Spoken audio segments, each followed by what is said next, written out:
Shalom, selamat pagi, Bapak Ibu, Saudara terkasih di dalam Tuhan. Kami mengucapkan selamat datang dan selamat beribadah kepada Bapak Ibu, Saudara yang hadir di gedung gereja dan yang mengikuti ibadah dari rumah. Karena pada hari ini kita memperingati Hari Pekabaran Injil, kita akan mengadakan perjamuan kudus. Kami mengingatkan kembali bagi Bapak Ibu, Saudara, anggota LCD yang belum mengambil atau mendapatkan hosti dan andil, bisa dipersilakan mengambil di meja depan seperti ini contohnya. Bila sudah, kami juga mengingatkan kembali untuk protokol kesehatan. Kalau satu kursi panjang ini hanya diisi oleh 2 anggota jemaat. Terima kasih sebelumnya. Jemaat, marilah kita merendahkan hati sejenak, mempersiapkan tubuh, jiwa dan roh untuk beribadah pada Allah dan sesama. Marilah kita berdiri, menyambut firman Tuhan dengan mengangkat pujian.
Pertolongan kita adalah di dalam nama Allah pencipta langit bumi, yang memelihara kesetiaannya sampai selama-lamanya dan tidak pernah meninggalkan perbuatan tangannya. Kasih karunia dan damai sejahtera dari Allah kita melalui karya Yesus Kristus anaknya yang tunggal, serta di dalam persekutuan dengan Roh-Nya yang kudus, menyertai saudara sekalian dalam ibadah ini. Amin.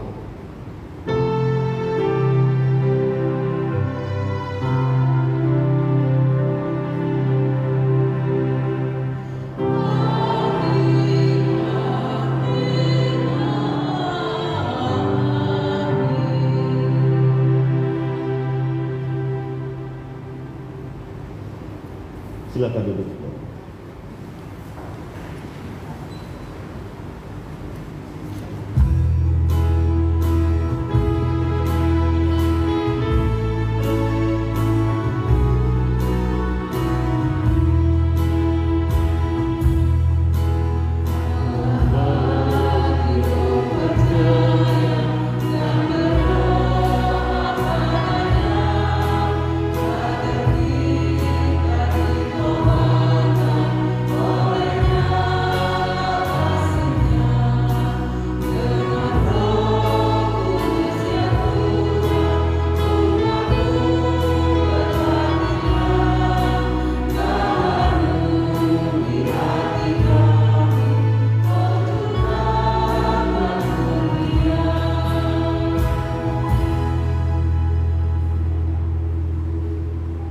Mari Bapak Ibu Saudara yang dikasihi Tuhan, kita merendahkan diri kita dalam pengakuan dosa.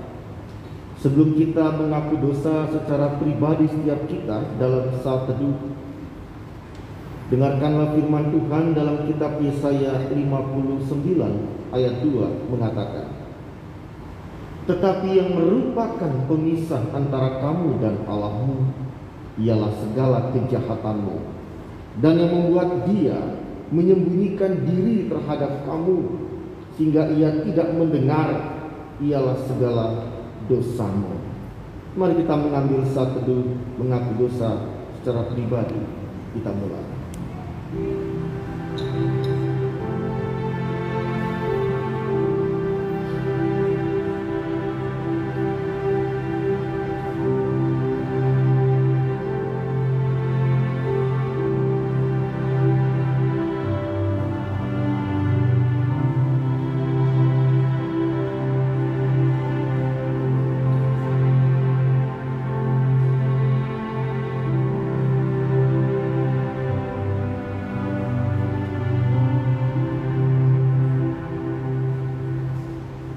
Amin.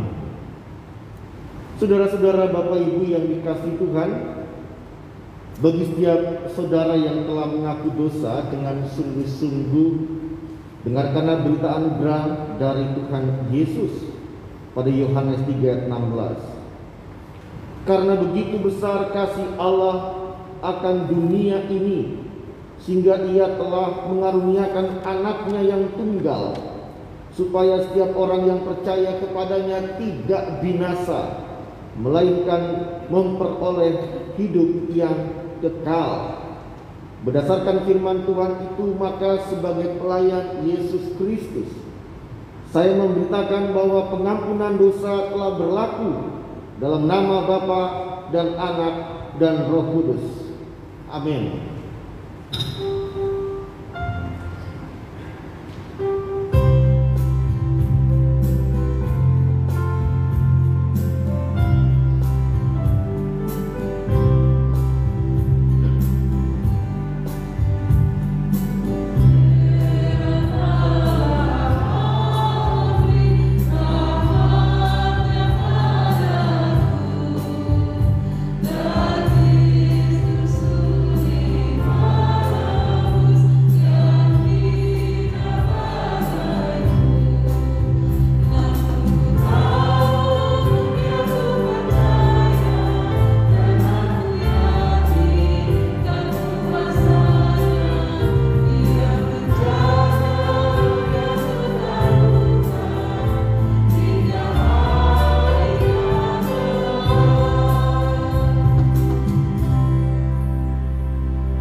Mari kita berdoa.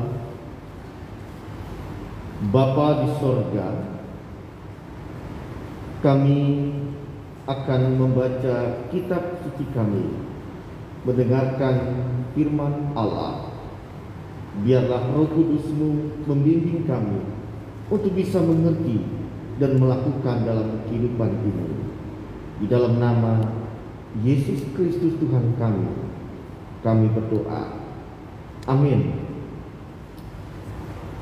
Mari kita buka kitab suci kita dari kitab Matius pasal 22, Perjanjian Baru, Matius pasal 22 ayat 15 sampai 21.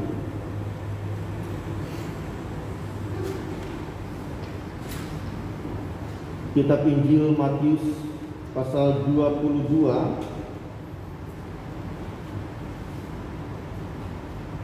ayat 15 sampai 21.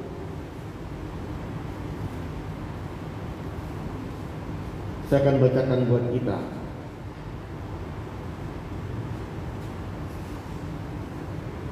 Kemudian pergilah orang-orang Farisi. Mereka berunding bagaimana mereka dapat menjerat Yesus dengan suatu pertanyaan. Mereka menyuruh murid-murid mereka bersama-sama orang-orang Herodian bertanya kepadanya, "Guru, kami tahu engkau adalah seorang yang jujur dan dengan jujur mengajar jalan Allah, dan engkau tidak takut kepada siapapun juga, sebab engkau tidak mencari muka. Katakanlah kepada kami pendapatmu. Apakah diperbolehkan membayar pajak kepada kaisar atau tidak?" Tetapi Yesus mengetahui kejahatan hati mereka itu, lalu berkata, "Mengapa kamu mencobai aku, hai orang-orang munafik? Tunjukkanlah kepadaku mata uang untuk pajak itu." Mereka membawa suatu dinar kepadanya. Maka ia bertanya kepada mereka, "Gambar dan tulisan siapakah ini?" Jawab mereka, "Gambar dan tulisan Kaisar." Lalu kata Yesus kepada mereka, "Berikanlah kepada Kaisar apa yang wajib kamu berikan kepada Kaisar, dan kepada Allah apa yang wajib kamu berikan kepada Allah." Berbahagialah setiap kita yang mendengarkan firman Allah dan akan melakukan dalam kehidupan kita sehari-hari. Haleluya.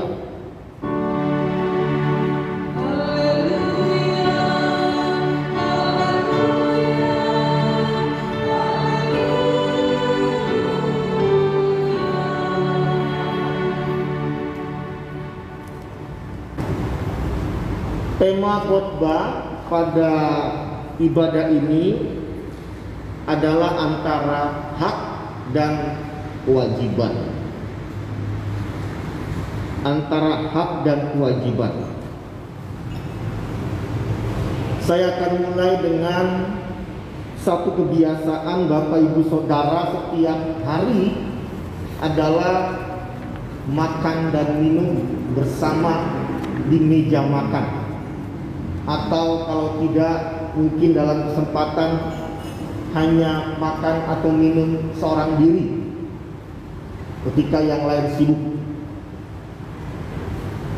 Pertanyaannya, setelah bersama anggota keluarga selesai makan dan minum, perlengkapan alat makan dan minum itu kira-kira siapa yang harus membersihkan dan mencucinya? Coba diingat. Siapa yang menurut Anda harus membersihkan dan mencucinya? Piring, gelas, sendok, atau mangkok? Apakah ada yang berpikir untuk menjawab yang harus membersihkan adalah istri atau mama, anak, kata orang tua, atau kompak anak sama orang tua mengatakan asisten rumah tangga dong, atau pembantu orang menyebutnya, kan dia dibayar untuk itu, digaji untuk itu.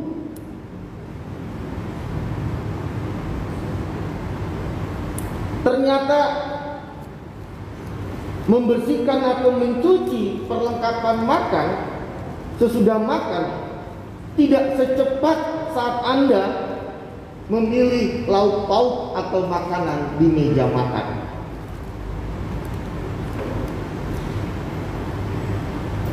Ketika saudara-saudara Bapak Ibu mengatakan yang harus membersihkan, mencuci perlengkapan sehabis makan itu adalah orang lain dan bukan Anda, di sini saya akan mengajak kita akan memahami ternyata kita sudah tahu mana kewajiban, mana hak dalam sebuah kehidupan bersama kita. Kewajiban siapa, hak siapa. Dan saat kita menyilakan orang lain mengerjakan tugasnya dari apa yang kita sudah lakukan dalam hal makan bersama, kita akan menuntut hak kita adalah telah memberikan gaji kepada asisten rumah tangga itu atau pembantu, dan kewajiban dia membersihkan dan mencuci. Saudara-saudara Bapak Ibu yang dikasihi Tuhan, apa yang kita baru baca dalam Matius pasal 22 ayat 15 sampai 21. Di sini ada persoalan ketika orang-orang dari kelompok Farisi dan Herodian ternyata memang sudah lama nggak suka kepada kaisar yang berkuasa atas mereka. Salah satunya adalah ketika mereka diwajibkan membayar pajak untuk kaisar. Harga diri mereka kayaknya bagaimana begitu ya.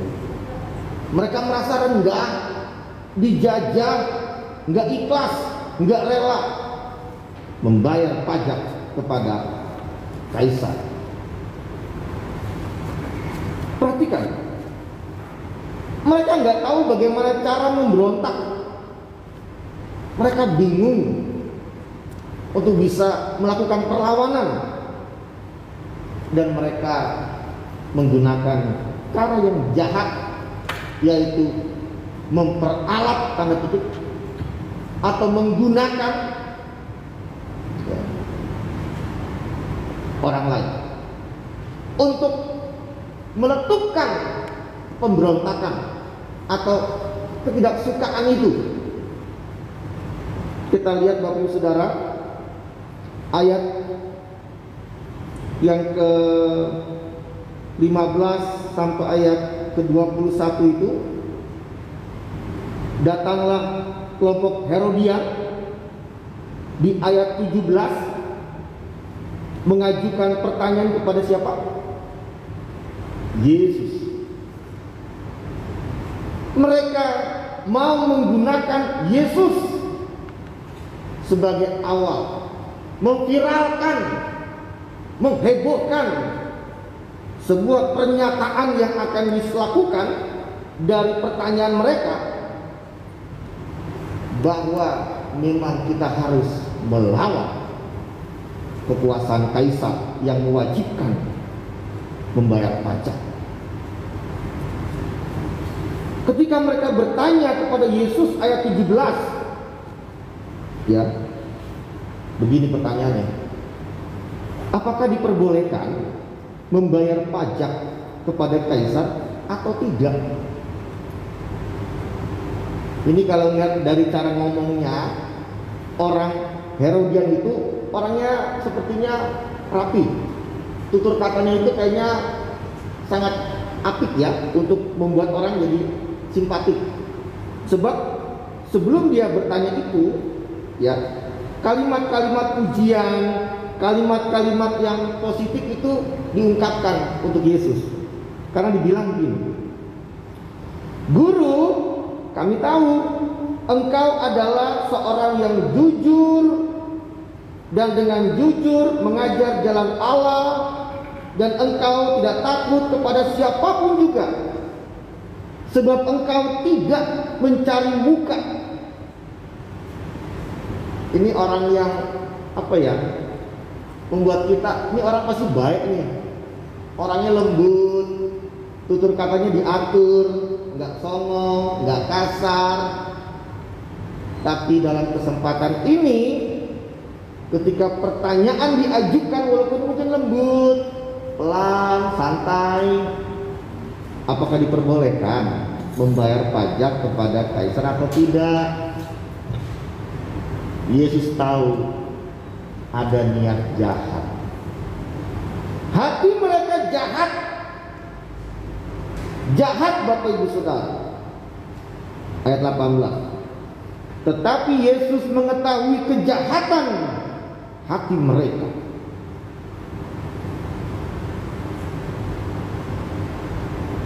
Dan kemudian kita tahu juga apa jawaban Yesus terhadap pertanyaan itu. Pertanyaan yang tertutup, ya atau tidak. Dan apapun jawabannya mendatangkan persoalan, masalah bagi Yesus sendiri. Itulah pertanyaan dilematis Bapak Ibu Saudara, dan dijawabnya pun sangat sukar. Apapun jawabannya pasti salah. Itulah dilematis. Saudara Bapak Ibu yang dikasihi Tuhan, kalau kemudian Yesus menjawab ayat 21, ya, bertanya gambar dan tulisan siapa pada koin itu, dijawab gambar dan tulisan Kaisar. Lalu kata Yesus, berikanlah kepada Kaisar apa yang wajib kamu berikan kepada Kaisar, dan kepada Allah apa yang wajib kamu berikan kepada Allah.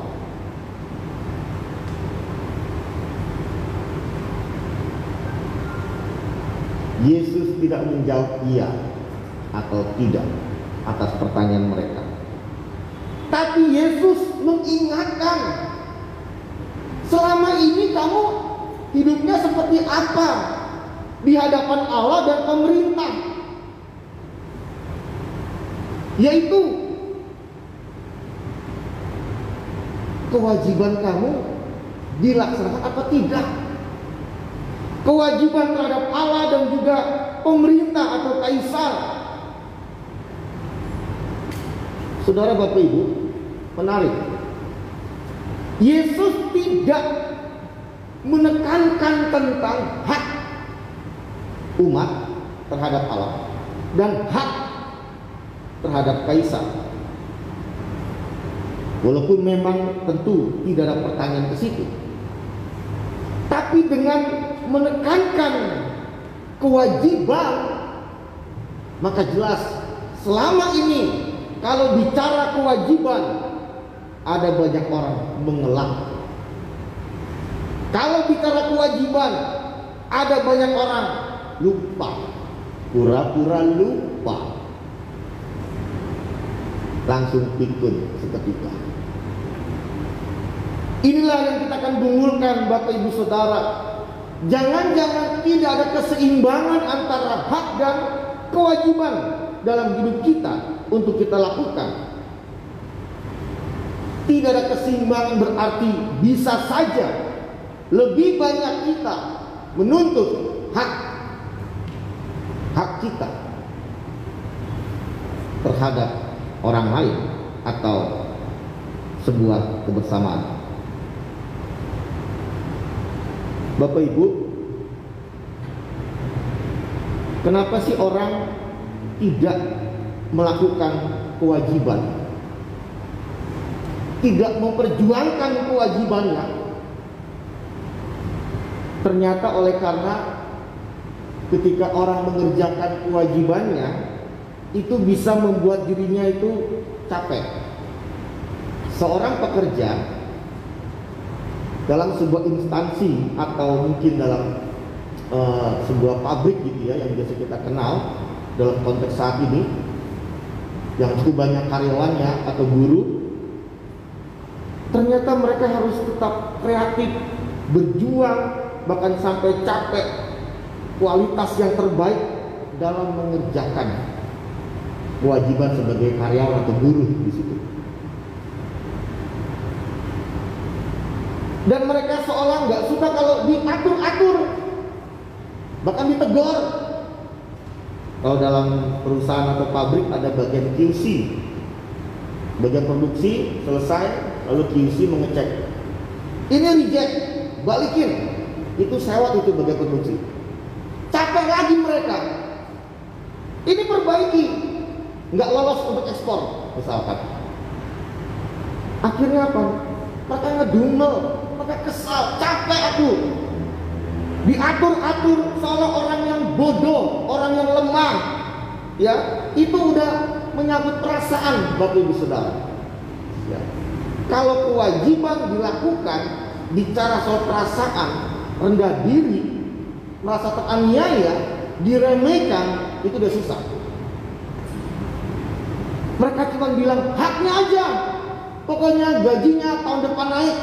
Itu kan ungkapan di media ya, untuk guru pada tahun 2001 meminta untuk naik misalkan. Hak saya. Tetapi dalam bacaan kita kelihatan memang betul orang mengabaikan kewajiban. Kenapa?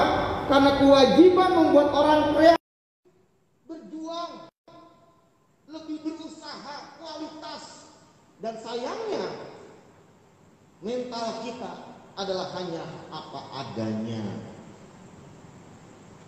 Misalkan ada anak yang dia nyapu, lalu selesai ditegur sama orang tuanya, ini kok belum, itu kok belum. Apakah anak itu akan mengatakan terima kasih diingatkan? Tidak, biasanya akan bilang capek ah, udah bagus nyapu, mama nyapu sendiri aja. Kesal gitu kan dia. Ya kan diingatkan, intai masih kotor, bersihkan. Emang saya babu, mau udah emosi deh. Ya, udah merasa terendahkan gitu dengan perintah bersihkan lagi. Ini mental kita. Kita nggak mau punya mental untuk menyajikan secara berkualitas, sungguh-sungguh, penuh perjuangan. Maunya apa? Santai. Nggak usah dipersoalkan hasil karya kita. Nggak akan maju. Dan kalau bicara perusahaan, Bapak Ibu Saudara, orang gitu nggak dipakai. Banyak melawan bos, banyak menentang peraturan, nggak dipakai dia. Ini fakta. Dan mental itu juga ada dalam kebersamaan kita di keluarga. Perhatikan, bisa aja pada anak-anak kita atau Bapak Ibu Saudara, bisa aja. Tapi kalau bicara hak, kita akan memperjuangkan gigih. Kenapa?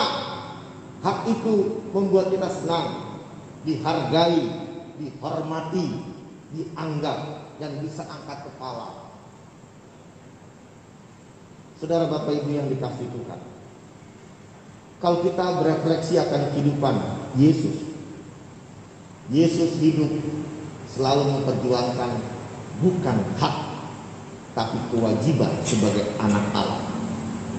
Dia berkorban agar dengan kewajiban yang dia lakukan, justru hak manusia mendapatkan keselamatan terwujud. Perhatikan, kalau bicara hak, Yesus memperjuangkan hak siapa? Hak orang lain, bukan dirinya. Tapi kewajiban dia perjuangkan sampai kematian di kayu salib. Ini kan berbalik. Hak kita kejar buat diri kita, tapi kita menuntut orang lain melakukan kewajiban. Sementara kewajiban kita anggap tidak harus dipenuhi. Mari Bapak Ibu Saudara, kita kembalikan untuk keseimbangan antara hak dan kewajiban dalam kebersamaan kita. Karena kita sadar bila tidak ada keseimbangan, akan terjadi kondisi yang akan menjadi buruk.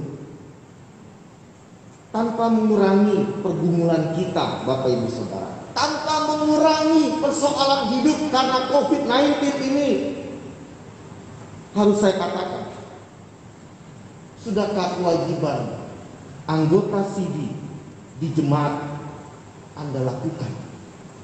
Sudahkah itu? Misalnya apa? Bersekutu, itu kewajiban. Beribadah, itu kewajiban. Mendukung dalam hal dana, seperti persembahan minggu, misalkan bulanan, misalkan, itu kewajiban. Sudahkah itu? Jangan Anda bilang gini, Pak Pendeta nggak ngerti aja sih, masalah gini kok bicara uang. Kalau gitu Bapak Ibu Saudara, ketika kita bicara kewajiban yang tidak kita mau lakukan, maka jangan kita paksakan orang melakukan kewajibannya untuk hak Anda karena alasan tertentu. Bukan itu cara berpikirnya. Adalah mental kita, sehingga dalam hal mendukung dalam dana, kita bicara soal dana untuk sebuah persekutuan, ini bukan soal nilainya, berapa rupiahnya, tetapi kerelaan kita berapapun itu.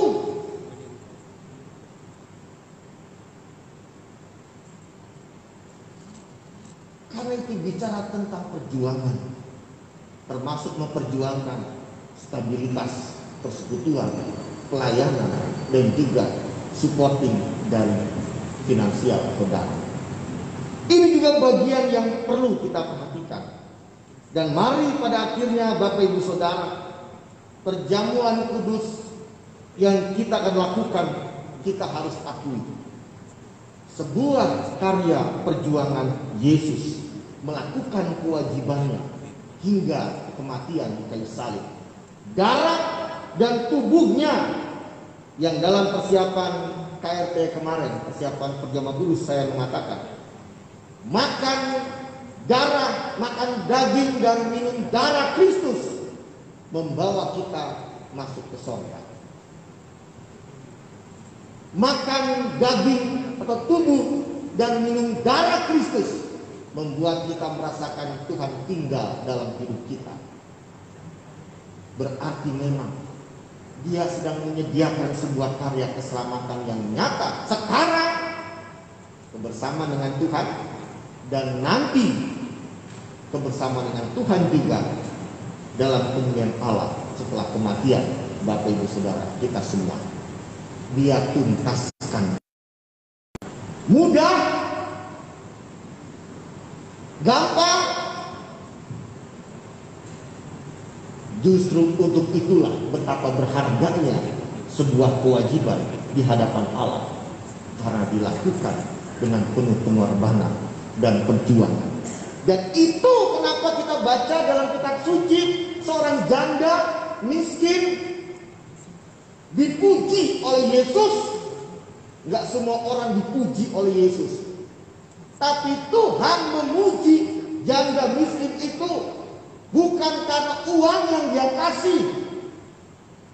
Kalau itu mah kecil nilainya, satu duit paling kecil mata uang Yahudi waktu itu.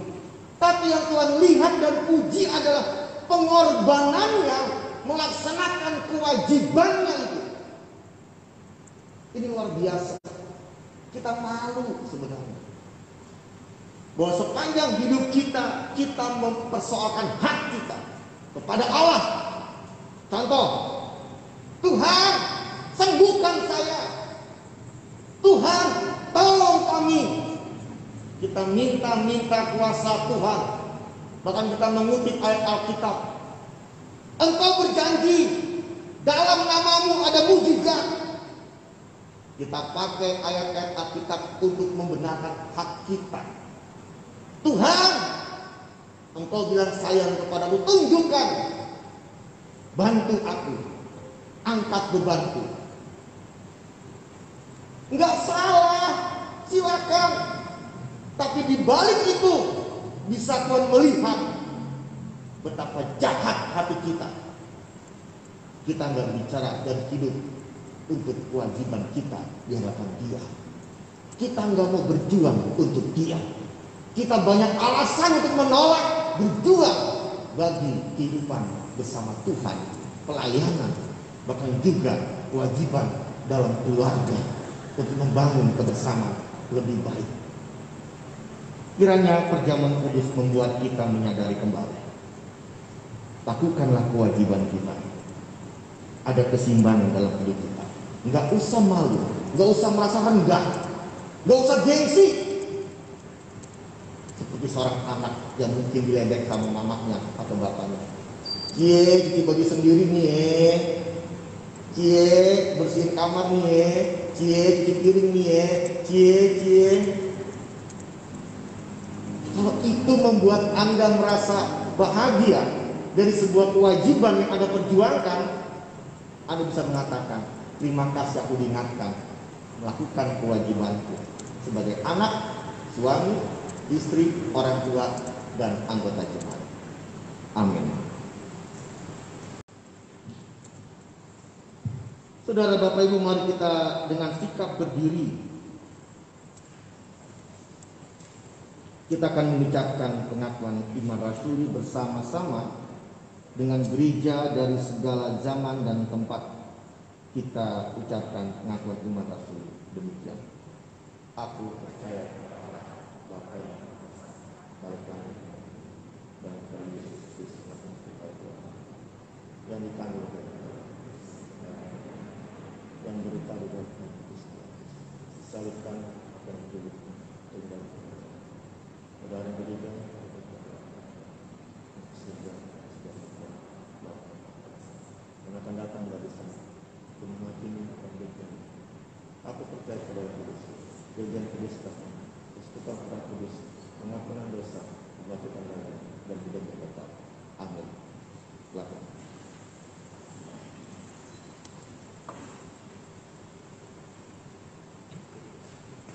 Saatnya kita akan masuk dalam sakramen perjamuan kudus. Untuk setiap kita anggota sidih jemaat atau yang sudah baptis dewasa bisa mempersiapkan diri, hati, pikiran, dan jiwanya.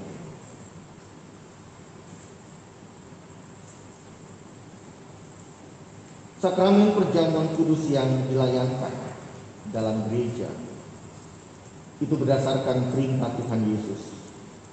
Pada malam waktu ia diserahkan mengambil roti dan sudah itu mengucap syukur atasnya, ia memecah-mecahkannya dan berkata, "Inilah tubuhku yang diserahkan bagi kamu. Perbuatlah ini menjadi peringatan akan aku." Demikian juga yang mengambil cawan sudah makan lalu berkata, "Cawan ini adalah perjanjian baru yang dimeteraikan oleh darahku. Perbuatlah ini setiap kali kamu meminumnya menjadi peringatan akan aku. Sebab setiap kali kamu makan roti ini dan minum cawan ini, kamu memberitakan kematian Tuhan sampai ia datang." Perjamuan kudus adalah peringatan akan Kristus. Roti mengingatkan akan kehidupannya, cawan mengingatkan akan kematiannya, dan pelayanan ini sendiri mengingatkan akan kebangkitan dan kehadirannya yang sungguh-sungguh dalam persekutuan kita. Perjamuan kudus adalah proklamasi akan kematian Kristus. Dalam pelaksanaan perjamuan kudus kita dapat memahami bahwa Tuhan Yesus telah diutus Bapa ke dalam dunia, mengenakan darah dan dagingnya seperti kita. Dari awal inkarnasinya menjadi manusia hingga akhir hidupnya di dunia, ia telah menanggung murka Allah. Bahkan ia membiarkan tubuhnya yang mulia dipaku pada kayu salib, supaya surat utang dosa kita dipakukan kepadanya. Perjamuan kudus melambangkan kesetiaan kita dengan Kristus dan juga kesatuan dengan sesama kita. Perjamuan kudus memperlihatkan kepada kita bahwa iman dan percaya kita diarahkan kepada Kristus sebagai korban yang sempurna sekali untuk selama-lamanya, yang menjadi dasar dan asas keselamatan kita. Karena bagi jiwa kita yang lapar dan haus, Dia telah menjadi makanan dan minuman yang benar-benar mengaruniakan kehidupan yang kekal. Juga memperlihatkan bahwa oleh roh yang sama kita dihubungkan satu sama lain, bagaikan anggota satu tubuh dalam kasih persaudaraan yang sejati. Perjamuan kudus adalah tanda atau materai yang menunjukkan betapa kokoh perjanjian damai antara Allah dengan kita. Tuhan Yesus sendiri yang memperkokoh janji Allah untuk mendamaikan dan menyelamatkan kita, yang ditandai dengan darah Kristus. Perjamuan kudus sebagai jaminan kedatangan Kristus yang kedua kali. Perjamuan kudus mengarahkan kita kepada perjamuan agung bersama Kristus di rumah Bapa yang kekal, di mana kita makan dan minum bersama Kristus dalam kerajaannya. Maka kita diminta untuk memberitakan kematian Tuhan Yesus sampai ia datang melalui perjamuan kudus.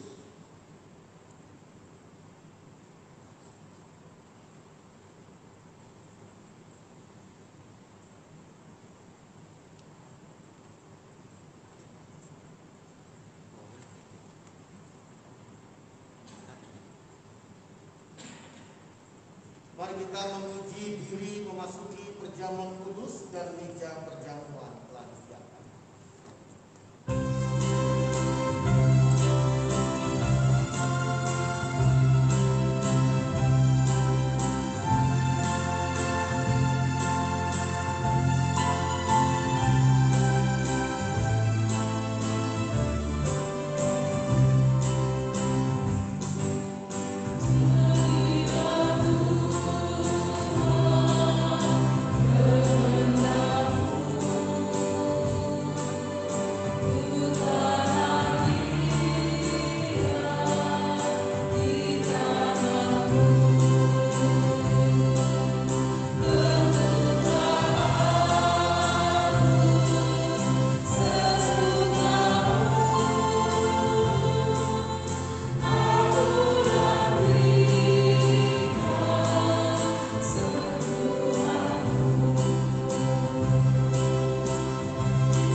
Saudara-saudara, lihatlah meja perjamuan Tuhan telah siap bagi kita semua.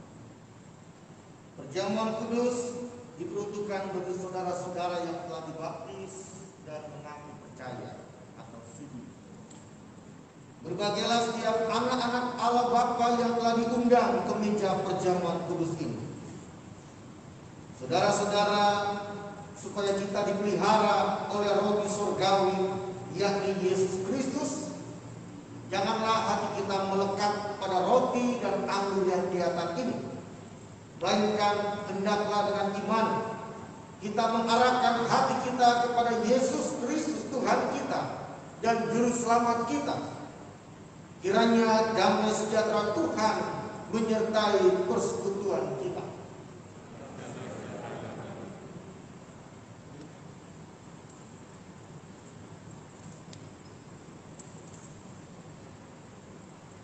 Saudara-saudara, Bapak Ibu yang dikasihi Tuhan, baik yang berada di gedung gereja maupun yang di rumah, roti yang pecahkan ini adalah persekutuan dengan tubuh Yesus Kristus.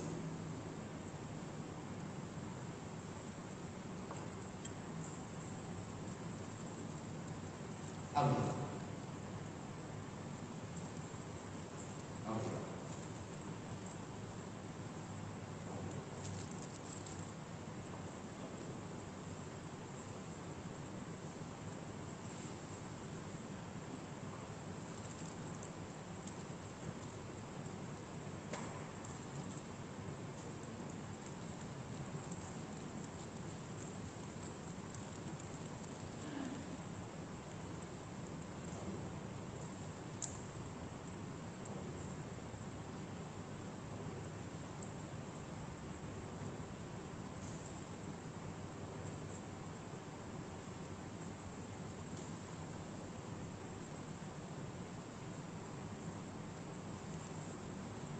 Bagi Bapak Ibu Saudara, silakan membuka pada peralatan perjamuan kudus perlengkapan, yaitu hosti dan juga anggur. Silakan dibuka. Bila ada yang belum mendapatkan, tolong beritahu cara diberikan. Ada yang belum dapat? Tidak.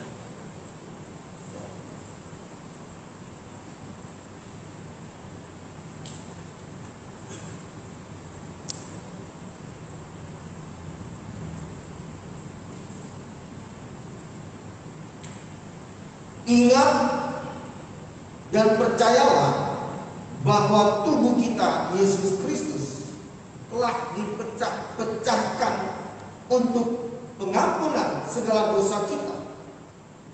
Makan dengan penuh syukur. Makan.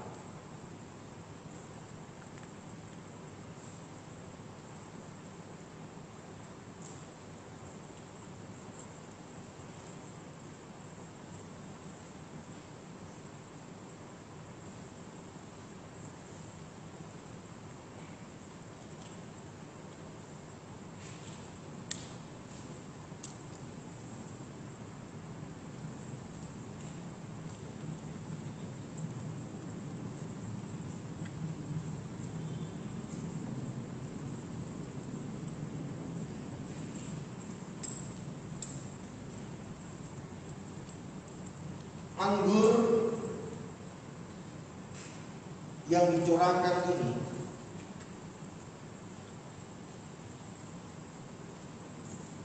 adalah persekutuan dengan darah Yesus Kristus.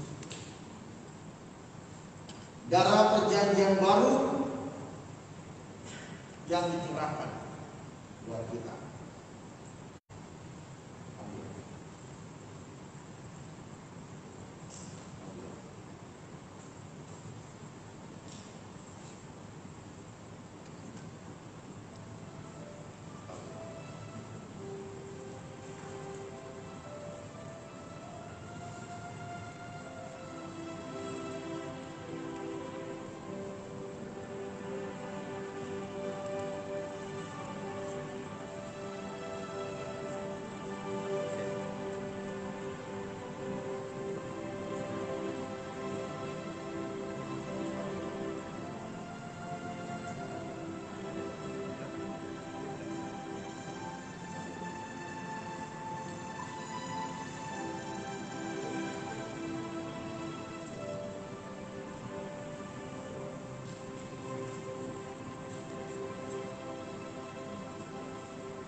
Ingat dan percayalah bahwa darah Tuhan kita Yesus Kristus telah ditumpahkan untuk pengampunan segala dosa kita.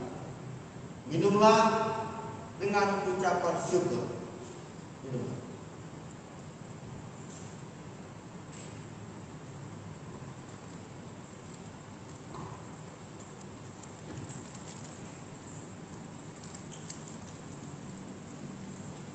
Jemaat diundang untuk berdiri.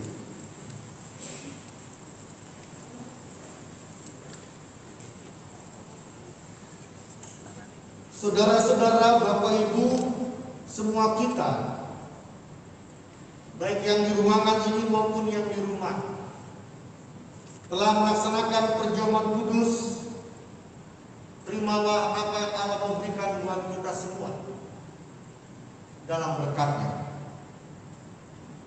Damai sejahtera Allah yang melampaui segala akal akan memelihara hati dan pikiranmu dalam Kristus Yesus.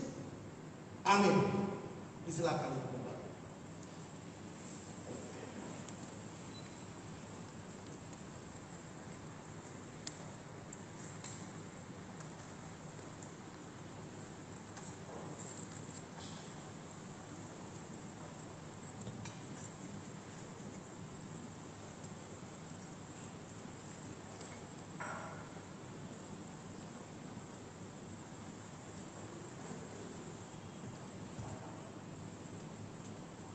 Kita menaikkan pujian.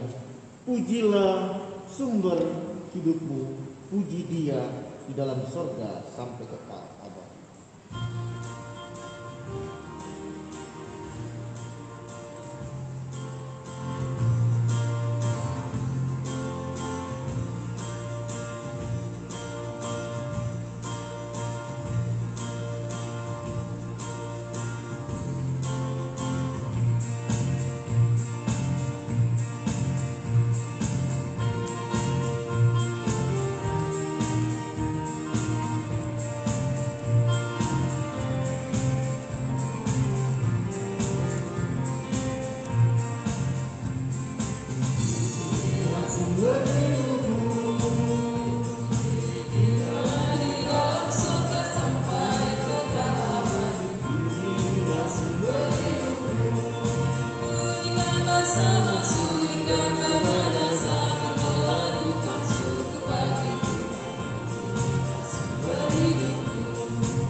Kita berdoa, kita akan mengucapkan syafaat kita dan diakhiri dengan doa Bapa kami. Mari kita berdoa. Bapa di sorga, terpujilah Engkau Allah yang memelihara kehidupan kami, mengasihi kami, bahkan selalu mencurahkan yang terbaik dalam kehidupan kami. Kami bersyukur kembali Engkau hantar kami untuk siap melakukan kewajiban-kewajiban kami sebagai anak-anak Allah, seperti apa yang Engkau telah beritakan di dalam Injil untuk kami lakukan. Juga di tengah kehidupan kebersamaan kami, keluarga, sebagai anak-anak, sebagai orang tua, suami istri, bahkan juga di tengah pekerjaan, pendidikan, usaha kami, keseharian kami, di lingkungan kami, menghadirkan apa yang terbaik dan memperjuangkan semua itu agar semua orang merasakan kasih Tuhan dan beroleh manfaatnya. Bapa, kami diberkati dengan perjamuan kudus ini, mengingat akan perjuangan Yesus Tuhan kami sebagai anak Bapa, melakukan kewajiban yang menghadirkan keselamatan buat kami. Biarlah semangat itu menjiwai sikap beriman kami. Keimanan kami semakin teguh oleh karena kami mampu dengan kuasa Roh Kudus-Mu mengerjakan kewajiban kami juga sebagai anak Bapa. Ya Allah, jauhkan cara berpikir yang sempit dan terbatas di saat kami dituntut melakukan kewajiban kami. Bukan sekedar mengejar, memperjuangkan hak kami, tetapi adalah satu kewajiban yang mulia, menghadirkan bakti kami, kasih kami secara nyata di tengah kebersamaan kami dari apa yang kami akan lakukan sekecil apapun. Bapa, terima kasih. Biarlah hanya Allah yang menguatkan kami, menuntun kami, terlebih di tengah usia yang terus bertambah. Bagi orang tua kami usia lanjut, karena kesehatan yang terganggu, karena fisik, semua yang tidak mudah dikerjakan, tetapi di tengah kondisinya, hal baik, sesuatu yang baik, yang tetap dikerjakan dalam nama Tuhan Yesus Kristus, mendatangkan kemuliaan bagi Allah. Allah berkati mereka. Dan setiap kami juga dalam kondisi yang terbaik, masih muda, masih cakap dalam segala aktivitasnya, lebih lagi memaksimalkan apa yang terbaik bagi Allah dalam kehidupan kami. Gereja ini, jemaat ini, yang boleh Engkau berkati dalam pelayanan, persekutuan, dan kesaksiannya. Juga untuk pemerintah bangsa kami, yang terus menghadirkan kewajiban mereka, mensejahterakan rakyat dengan segala cara, dengan segala upaya, tetapi Tuhan menyempurnakan. Tentu juga kami sebagai rakyat Indonesia ikut dalam kewajiban melakukan tugas-tugas kami membangun Indonesia yang semakin sejahtera. Bapa, tidak ada kekhawatiran di dalam hidup kami ketika kami melihat apa yang Kau minta kami kerjakan dan Allah pelihara dengan berkat-Nya. Karena kami hanya melihat pengharapan. Maka jauhkan di masa pandemi COVID-19 ini ketakutan, kekhawatiran yang justru menyurutkan semangat apa yang harus kami kerjakan bagi Allah dan bagi sesama kami. Tuhan, terima kasih buat semua berkat yang Kau berikan kepada kami dengan cara-Mu. Dan hal ini pun perjamuan yang kami langsungkan dengan penuh sukacita iman di gedung gereja ini maupun yang di rumah kami suatu hal. Di dalam nama Tuhan Yesus kami bawa doa ini dan bersama kami mengucapkan doa Bapa kami. Bapa kami yang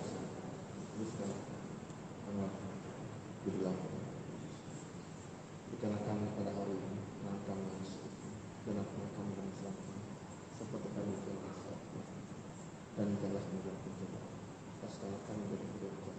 Karena Kau yang punya kerajaan dan kuasa dan kemuliaan sampai selama-lamanya. Amin. Shalom Bapak Ibu sekalian. Tiba waktunya bagi kita untuk memberikan persembahan syukur bagi Tuhan. Allah Bapa telah mengaruniakan hidup yang sempurna kepada kita. Kita telah ditebusnya dan Ia mengangkat kita sebagai anak-Nya. Dan karena itu, hidup kita berlangsung di dalam kasih karunia dan berkat-Nya yang tidak berkesudahan. Maka sebagai tanda pengakuan akan hal itu, kita mempersembahkan syukur yang didasarkan pada firman-Nya yang diambil dari Matius 6 ayat 31 dan 33. Sebab itu janganlah kamu khawatir dan berkata, apakah yang akan kami makan? Apakah yang akan kami minum? Apakah yang akan kami pakai? Tetapi carilah dahulu kerajaan Allah dan kebenarannya, maka semuanya itu akan ditambahkan kepadamu. Bapak Ibu sekalian, amplop persembahan yang ada Bapak Ibu pegang pada saat ini ada 3 amplop. Amplop dukungan untuk diakonia, amplop kolektor minggu, dan juga amplop persembahan, amplop syukur perjamuan kudus. Bagi Bapak Ibu yang hadir di gedung gereja pada saat ini, persembahan dapat diberikan dengan meletakkannya di dalam laci bangku yang ada di depan Bapak Ibu sekalian. Demikian juga untuk Bapak Ibu yang mengikuti ibadah secara online, persembahan dapat diberikan secara transfer melalui rekening BNI nomor rekening 0800341848 atas nama Gereja Kristen Pasundan Keramat, atau melalui BCA nomor rekening 3070207655 atas nama Jeremia Alianber. Sambil persembahan kita berikan, kita angkat pujian dari PKJ 149 ayat 1, ucap syukur pada Tuhan.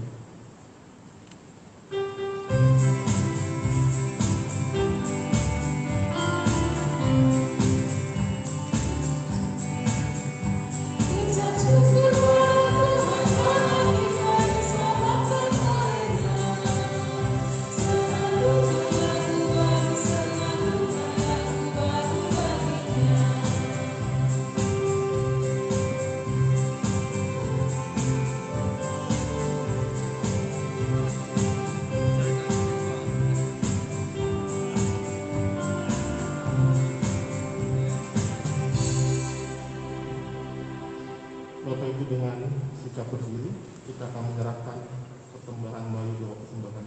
Kita satu hati dalam doa. Kami bersyukur karena kami telah diberkati Allah dengan segala kebaikan dan kemurahan-Mu.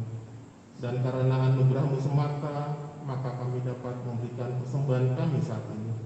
Kiranya persembahan ini diberkati Tuhan dan dapat dipergunakan dalam karya keselamatan melalui gereja-Mu. Di dalam nama Tuhan Yesus Kristus kami telah berdoa. Amin. Saudara-saudara, Bapak Ibu yang dikasihi Tuhan, kita akan masuki keseharian kita dengan tetap mengerjakan apa yang menjadi kewajiban kita sebagai kepatuhan kita kepada Allah sampai dengan kematian kita. Tetap penuh dengan semangat untuk memuliakan Allah. Dan kita respon dalam pujian, mari sebarkan Injil ke seluruh dunia.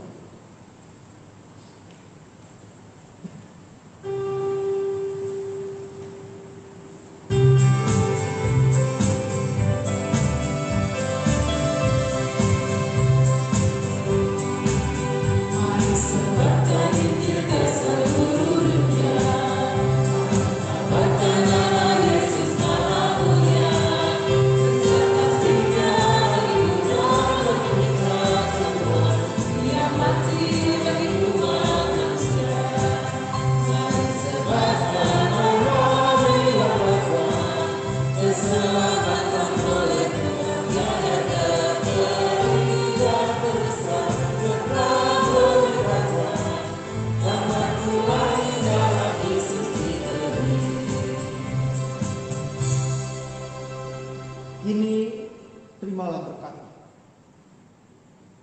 Tuhan memberkati engkau dan melindungi engkau.